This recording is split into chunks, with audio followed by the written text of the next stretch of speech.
Magandang araw ka, bola. Kinurat nga po tayo nitong si Greg Slaughter na nagpaalam po sa PBA sa pamamagitan po ng isang Instagram post. Ito nga po yung kanyang na-post.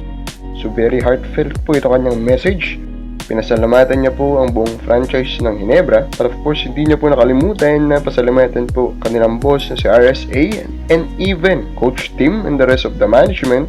At kahit pa dumadami po ng dumadami ang mga Ginebra fans na gusto po siyang matrade, pinasalamatan pa rin po niya ito at tinawag pa na the best fans in the world. Medyo tumatak lang sa akin yung last po na part, I will forever be grateful.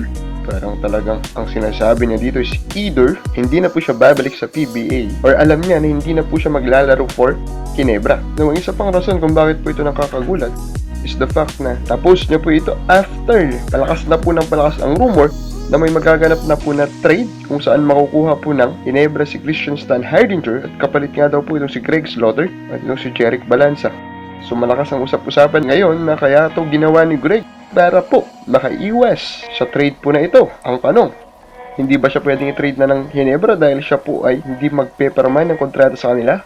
Actually, ang sagot is pwede pa rin po siya matrade kasi hawak pa rin po ng Ginebra ngayon ang kanyang rights and hawakan po nila ito forever. Dahil yan po ang ruling sa PBA. Which means, Ginebra can always trade po yung kanyang right.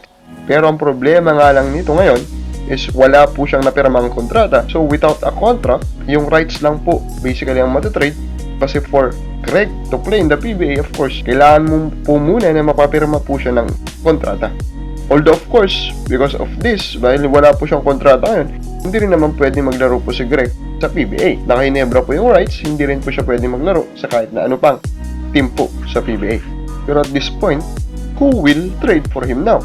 Kasi kung wala siyang balak po na mag-sign ng contract, hindi rin naman pala siya makakalaro. Kung ginawa niya ito parang last resort niya po para manatilo po sa Ginebra, it speaks a lot po about his heart in playing for another team. Kahit pa napaka-impactful po na player ni Greg Slaughter, sinong team pa po ang magbibigay po ng tamang package po para sa kanya? Kaya naman niya pala po itong gawin para lang sa manatili po siya sa Ginebra.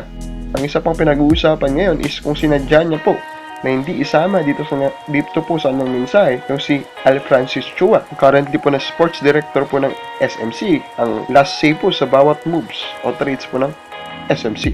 I hope hindi niya yun sinasadya. So balikan po siya ni Al Francis Chua. Pero isipin mo, paano nga naman po makakabawi itong Francis Chua po kay Greg at this point? Kung itatrade niya si Greg, malamang hindi po siya makakakuha ng equal value. Matatalo sila sa trade. Lalo na kung babalik din naman pala itong si Greg.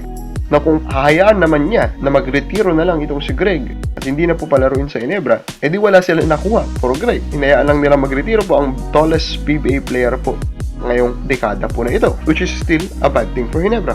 So kumbaga, parang na-checkmate din itong Ginebra. Now, ito pong nangyari nito is actually a good opportunity for the MVP group. Kasi kung malala nyo po itong si Greg Slaughter, galing po yan sa Ateneo. And of course, sinuportahan po ng MVP group. And actually, ang current coach po ng Meralco Bulls na si Coach Norman Black, ang naging coach na din po doon for 2 years. So, ang team na pwedeng makakumbinsi sa kanya na makabalik, I believe, is Meralco Bulls. And just imagine him make another twin tower combination with Raymond Almasan. And I think Meralco will be catapulted po as a legit title contender. Ang tanong, sino ang ipapalit nila? I am Meralco Bulls. I will take the risk and I will actually offer Travis Jackson and maybe Reynel Hugnatan and then a second round pick siguro. A package of a big man, a young guard, and then a second round pick para mapatamis po yung package. Should be a hard no po for Ginebra.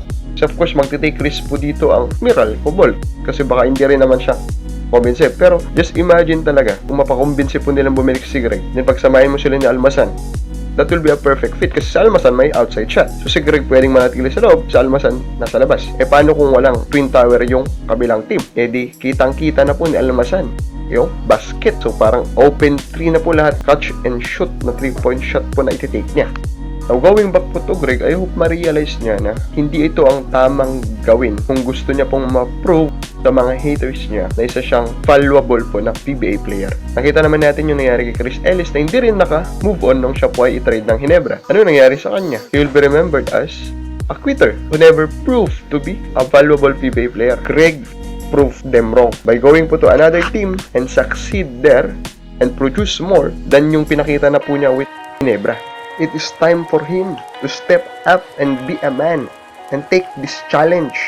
Na ipakita po na mali sila na sabihin na hindi po siya karapat-dapat bilang starting center po ng Ginebra.